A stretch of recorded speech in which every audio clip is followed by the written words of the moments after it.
how things unfolded yesterday in Parliament as three of the President's nominees for the portfolios of Finance, Energy and Justice came up against the Appointments Committee.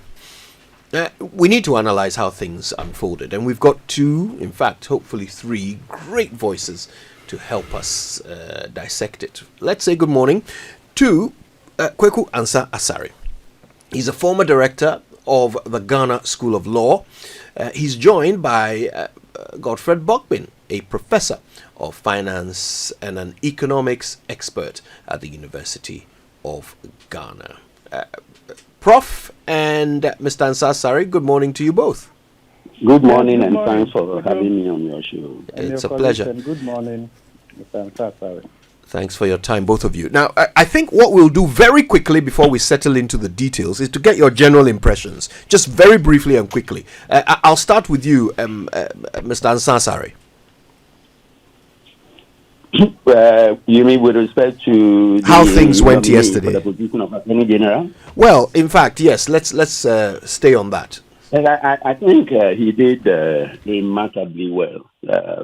I don't think that he did anything that should invite a consensus on him. I think he did well. Okay. And Prof. Bokpin, on the finance minister designate and generally how things went? Well, I think that it was fairly okay. I was expecting a little bit of rigor in terms of the questioning and then also in terms of the response, especially from the finance minister designate. But I think overall, it was fairly okay. Very well. Let's settle in and talk a little bit more about the Attorney General designate's session. And I noticed, Mr. Ansah-Asare, that many of the questions were around judgment debt.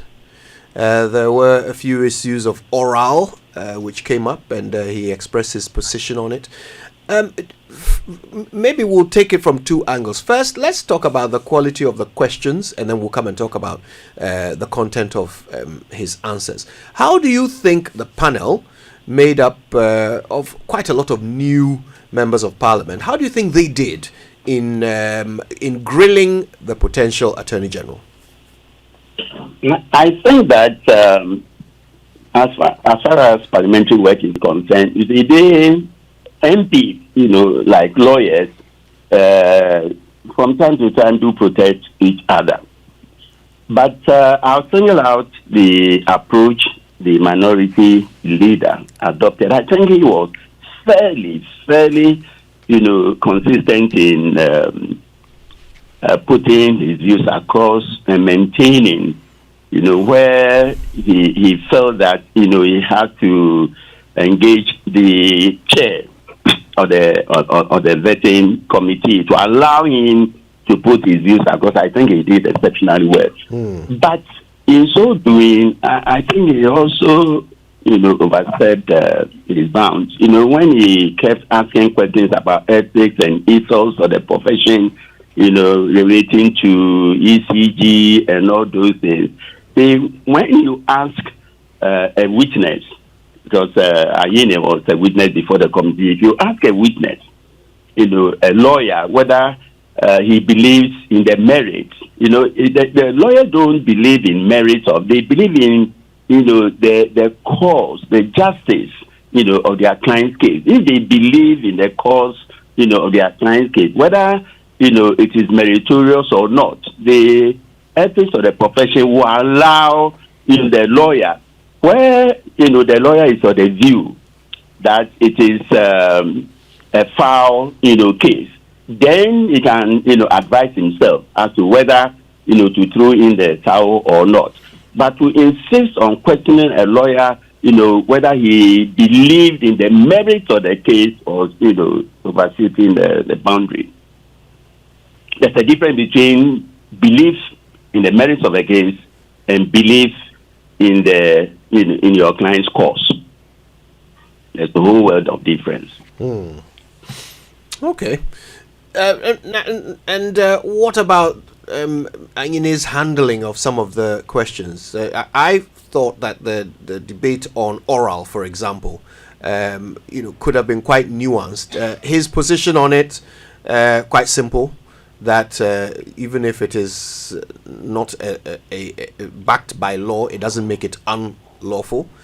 Do you think he handled the inquiries appropriately?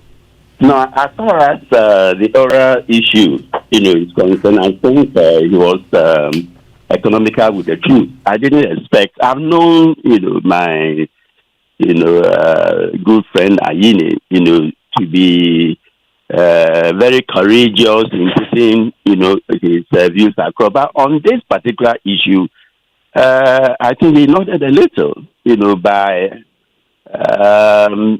trying to, answer affirmatively the issue on legality. The oral, thing is devoid of legality. And an aspiring attorney general has to come to, this sort ends with that particular issue. As attorney general, he has to decide, whether an act, is devoid of legality or has the support of legality. As far as that, issue is concerned, I will beg to differ, with his opinion. I believe that ORA has no, legal support, and he has to admit that.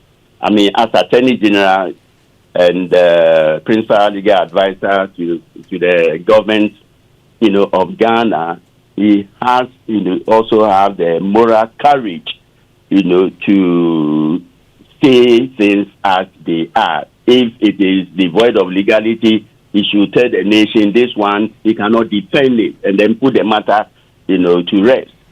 Otherwise, it's going to be ambivalent, and that is going to cause serious problems for the nation. But I think he spoke as a politician and not as a lawyer, which is something he shouldn't have done.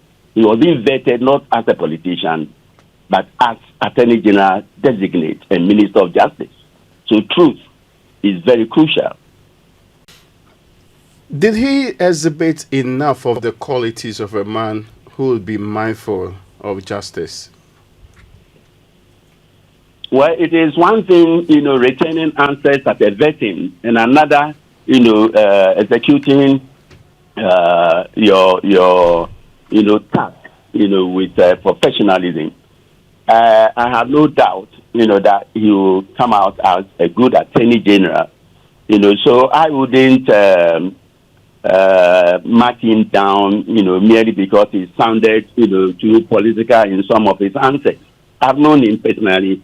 I have acted as a referee, for him, on 2 or 3 occasions. I found him, to be morally upright, which is what, the requirement that the Constitution has imposed on our, attorney generals. So on this occasion, and you see that when he was answering questions on oral and then the UCDA, he was a bit diffident. Quite unusual of Ayine. Ayine has always been very confident. But I suppose the line of questioning by the minority unsettled him. That's my the frank observation. I think he got to a point, when he saw that the minority leader, was trying to, pin him down, to areas that he wasn't adequately, prepared, for. Did he sound like a reformer to you? Sure. And I think if the ministry is resourced and he has a good team, he will deliver. The reform element will have to be, in association with the Law Reform Commission. It is not the Attorney General, who does that. A lot of it, about 70%, of the reforms will come from reports of the Law Reform Commission. At this stage, I wouldn't say that, he's abreast, with all the recommendations that the Law Reform Commission, has made. Even though he was ranking, for, quite a long time. But, our politicians, it is only when they are put to the task, that they demonstrate their capability and ability. Do you truly believe that he can take on his own? For example, is Dr. Ayine capable of prosecuting a fellow minister? Why not? Why not? If you see, under Article 128, Clause 4, the qualification for appointment, to such offices is, high moral, integrity, proving integrity, and standing at the bar. For a person of Ayine's caliber, I shouldn't think that should have a problem prosecuting fellow ministers. The problem with prosecution of high-ranking politicians has always come from the presidency. If the president doesn't interfere, and you recall at 2014, when Dame said, the former finance minister, Ken Oforiatta, and the former president, Nana Kwaku were the two people, who intentionally and, told him, to secure a conviction. So it all depends, on who put the other on the line. If President John Mahama will leave, Ayine free or give him a free hand, the whole nation, will then know whether he's capable or not. So as far as capability is concerned, a lot depends on, the president who is calling the shot, and not the attorney general designate. But my advice then is, if as an attorney general you disagree, with the president on anything, you just have to resign. Period. The president, will ask you to do something. You think that it is unconstitutional or it is contrary to law. Don't go and execute the task merely because the president has directed you, even if you know it is morally wrong, because the first qualification is that you should be a person of high moral character and proven integrity. So that integrity aspect should never, ever elude an attorney general. If you disagree with the president, so exit. Period. Okay. But talking about, let's go back to the oral bit. You talked about he being economical with the truth. How was he economical, and what's wrong with the response he gave? Because the creatures of the Constitution, have been named or mentioned in the Constitution. ORA is not one of them. So as, Attorney General designate, he should be able to tell, the general public, the legality or otherwise of ORA. The moment I read about ORA and I was interviewed, I pointed out that ORA, has no support in law. Now, if we are looking at, constitutional bodies, to carry out the task that ORA is doing now, we have several of them. You have the police, you have the BNI, you have SHRAT, you have the YOKO. What is ORA going to do that, these bodies, amongst others, cannot do or are not doing? And then only 2 days ago, my good friend Martin Kwebu, informed the whole nation that the NIB boss, has surrendered vacant possession of something. It is not in the functions of ORA to decide, issues with finality as they've done. And this is one of the problems we are going to have with ORA. I would, suggest to President Mahama to just revoke, the appointment and creation of ORA so that they don't, exceed their bounds. They may be meaning well, but from my perspective, ORA, is just to settle political goals. We don't need that sort of thing. And I don't think John Mahama, the greatest threat to President John Mahama, he wants, to surround himself or immerse himself, in controversy. This ORA thing, is going to be, his own undoing. The ORA can mar. At the same time, they can also, give some good tips. But overall, ORA is going to be one of the several entities that incoming administrators, and presidents have established, only to realize that the members of the committee will take the law into their own hands and do, what commonsensically, should not be done. But they will do it, to the embarrassment of the person, who set it up. I think the earlier he scrapped it, the better. Even if it's grounded in 41F, which says it is one of the duties of a citizen to protect and preserve public property and expose and combat misuse of and waste of public funds and property.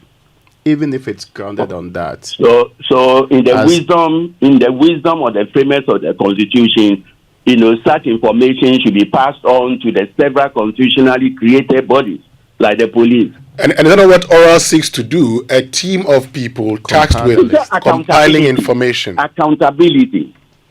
My brother, accountability. Former President Rawlings preached accountability from 1981 until he died. Did he have any recourse, to create ORA? Now, you say this body is, we are expected to report to appropriate bodies. In setting up the 5-member committee, their mandate is to gather information and hand it over. You've heard spokesperson of John Mahama say, once an attorney general is appointed, he takes over, and this team would hand over the information gathered. What is wrong with gathering information? I'm not suggesting by any means that, gathering information is wrong. I'm saying that what is wrong is the whole idea or the concept of oral.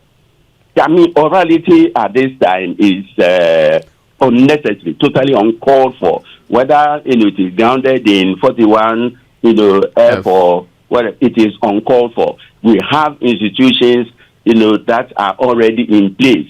They can go to Yoko, they can go to the police, they can go to SHRAD, they can go to the military, they can anywhere.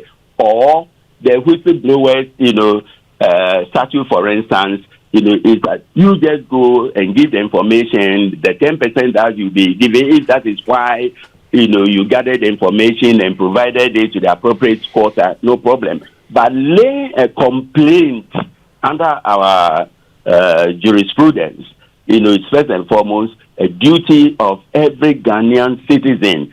But the parameters are not the same. There are certain occasions that you have to, lay the complaint to the police, sometimes to Yoko, sometimes to the BNI, other times to CID, and this thing. We don't need, another body, because the Constitution does not, it did not in the first place anticipate the establishment of an entity be called or designated oral.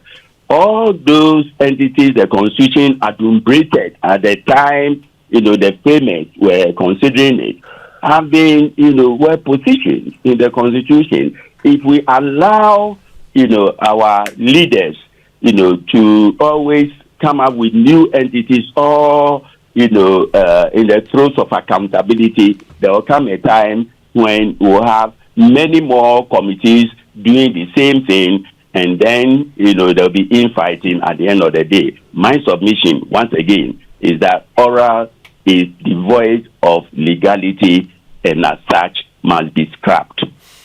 I want to say a big thank you to you, Mr. Kwaku Ansah-Asare. You've spent so much of your time with us this morning, and we found it enlightening. We thank you so much for your time, Mr. Ansah-Asare of the Ghana School of Law.